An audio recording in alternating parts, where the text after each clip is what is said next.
It was several days after the ice storm before Professor Albert took Kona to Gooseberry Park again.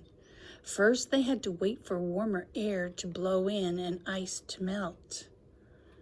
Then they had to wait for park crews to remove the devastation of fallen trees. The sound of chainsaws filled the air, leaving everyone in Professor Albert's house with a heavy heart, particularly Kona.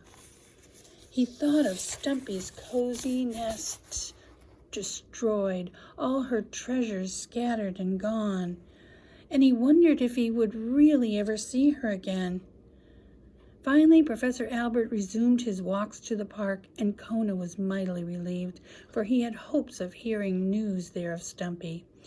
With the warmer weather, many animals would be out. Someone was bound to know something. When he arrived at Gooseberry Park, Kona could not help his hopes sinking a little. Nearly every tree had suffered some injury, and many had not survived at all. Large piles of sawed trunks and branches lay everywhere. The remains of Stumpy's beautiful pin oak were among them. Still, Kona could sense in the air a spirit of renewal around him. The animals were stirring. There was life. There was hope. While Professor Albert read a book on clams, Kona took off to look for clues to Stumpy's whereabouts. He stopped to chat with a chipmunk who had just awakened from hibernation and was still a little groggy.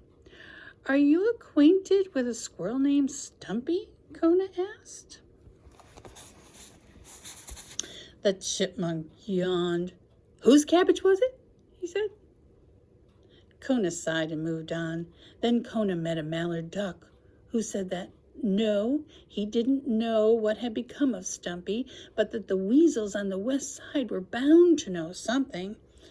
All weasels lived for gossip and sensational events. And if one weasel knew something, all weasels knew it. Kona thanked the mallard and headed across the park.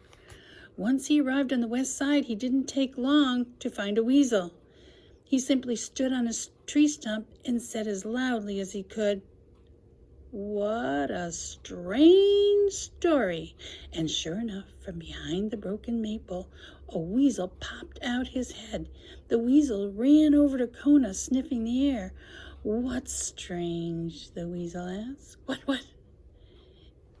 "It's about that squirrel who lost her babies over on the east side." "Yeah, I heard about that squirrel," answered the weasels. "So what?"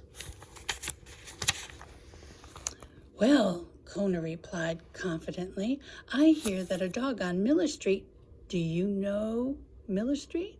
"Yeah, I know it. Go on," said the weasel.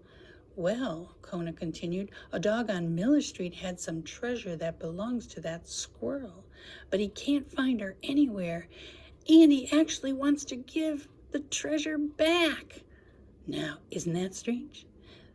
"The dog lives on Miller Street, you say?" asked the weasel.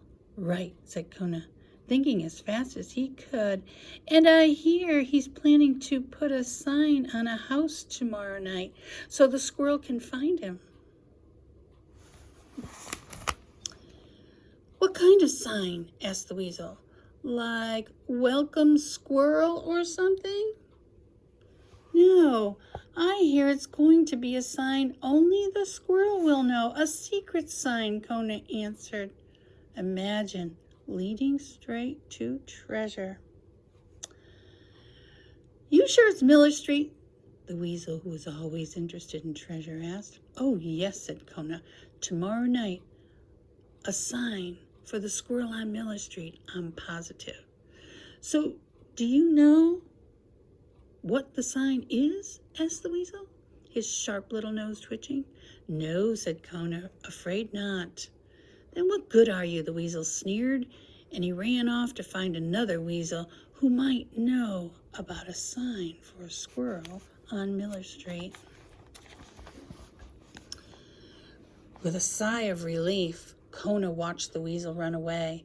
Then the dog turned and hurried back to Professor Albert and home, for he had a very important task ahead of him now. Before tomorrow night, he had to think of a sign.